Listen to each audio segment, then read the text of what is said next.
Hi అండి, నేను మీ Lakshmi Ramana. Welcome to Rajam రుచులు. ఈరోజు సండే స్పెషల్లో మా ఇంట్లో ఫ్రాన్స్ పులావ్ అండి. రండి రెసిపీలోకి వెళ్ళిపోగా 1/2 kg ఫ్రాన్స్ని తీసుకున్నానండి. శుభ్రంగా కడుక్కొని ఇందులో పసుపు, ఉప్పు, కారం, అల్లం వెల్లుల్లి పేస్టు, పెరుగు వేసుకొని మ్యారినేట్ చేసి పక్కన పెట్టుకోవాలండి. తర్వాత ఇగోండి కావాల్సిన మసాలా సామాన్లు ఇవన్నీ: షాజీరా, బిర్యానీ ఆకు, యాలకులు, లవంగాలు, దాల్చిన చెక్క, మరాఠ మొగ్గ, మిరియాలు, పువ్వు అండి ఒకటి, జాపత్రి అండి ఇది చిన్నది. నెక్స్ట్ పుదీనా, కొత్తిమీర, పచ్చిమిరపకాయలండి 3 కలిపిన పేస్ట్ అండి 1 కప్పు. అల్లం వెల్లుల్లి పేస్ట్ అండి సరిపడే. గ్లాసు కొబ్బరి పాలండి.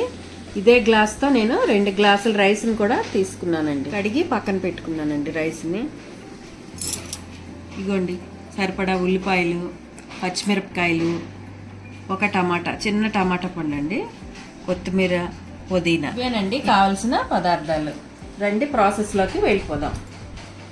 ముందుగా స్టవ్ వెలిగించుకొని ప్యాన్ పెట్టుకొని సరిపడా ఆయిల్ని వేసుకోవాలి.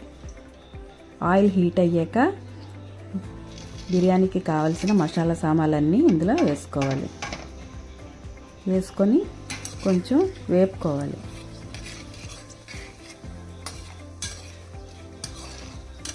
ఒక 4-5 పచ్చిమిరపకాయలని ఇందులో వేసుకోవాలి. అవి వేగాక ఉల్లిపాయలని కూడా వేసి వేపుకోవాలి. ఉల్లిపాయలు బాగా అల్లం వెల్లుల్లి పేస్ట్ని వేసి పచ్చివాసన పోయే వరకు బాగా వేపుకోవాలి. ఇది అల్లం వెల్లుల్లి అన్నీ బాగా వేగాక ఇప్పుడు టమాటా ముక్కల్ని ఇందులో వేసుకోవాలి. టమాటా ముక్కలు బాగా వేపుకొని బాగా మగ్గే వరకు వేపుకోవాలి. బాగా మగ్గిన తర్వాత మనం ముందుగా పుదీనా, కొత్తిమీర, పచ్చిమిర్చి వేసి ఉంచుకున్న పేస్ట్ని ఇందులో వేసుకోవాలి. ఇవన్నీ బాగా పచ్చివాసన పోయే వరకు వేపుకోవాలి. వేపుకొని ఇందులో నుంచి ఆయిల్ మనం బయటకు వచ్చే వరకు వేపుకోవాలి. 5 మినిట్స్ తర్వాత చూస్తే చూడండి ఎలా ఆయిల్ బయటకు వస్తుందో. ఇలా చివర్లు బయటికి ఆయిల్ వచ్చినప్పుడు మనకి వేగినట్టు అర్థం అండి. ఇలా వేగాక ఇప్పుడు మనం ఫ్రాన్స్ని కలిపి పెట్టుకున్న ఫ్రాన్స్ని ఇందులో వేసుకోవాలి. ఫ్రాన్స్ వేసుకున్నాక ఫ్రాన్స్కి బాగా మసాలా పట్టేలా బాగా కలుపుకోవాలండి. ఫ్రాన్స్కి ఎక్కువ టైం పట్టదండి ఉడకడానికి. ఇప్పుడు మనం ఒక 5 మినిట్స్ మూత పెట్టుకొని ఉడికించుకుందాం. తర్వాత మూత తీసి చూద్దాము. చూడండి ఎలా వాటర్ బయటకు వచ్చిందో. ఇలా ఇప్పుడు మనకి హాఫ్ బాయిల్ అయిపోయినట్టే ప్రాన్స్. చూడండి ఎంత వాటర్ దిగిందో.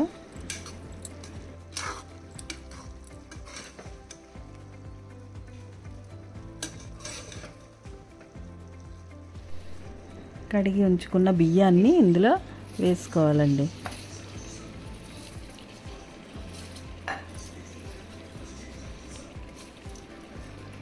బియ్యాన్ని వేసుకునేక స్లోగా కలుపుకోవాలండి, లేదంటే బియ్యం గుండ అయిపోతాయండి రైస్. అందుకు స్లోగా కలుపుకోవాలి. ఇప్పుడు ఇందులో 4 గ్లాసుల కొబ్బరి పాలని ఇందులో వేసుకోవాలండి. 2 గ్లాసుల బియ్యానికి 4 గ్లాసుల కొబ్బరి పాలని ఇందులో వేసుకోవాలి. వేసుకున్నాక ఇప్పుడు బాగా కలుపుకొని కొంచెం ఉడికాక 1 స్పూన్ నెయ్యిని పైనుంచి అలా వేసుకోవాలండి. అప్పుడు మంచి వాసన వస్తుంది.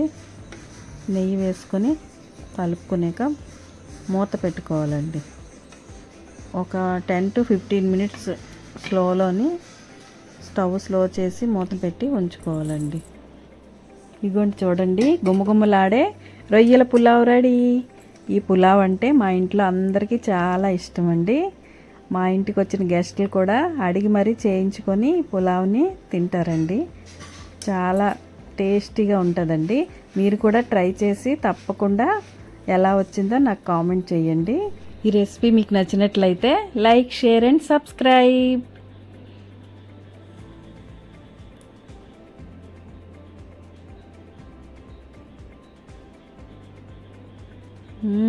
సూపర్. Thanks for watching.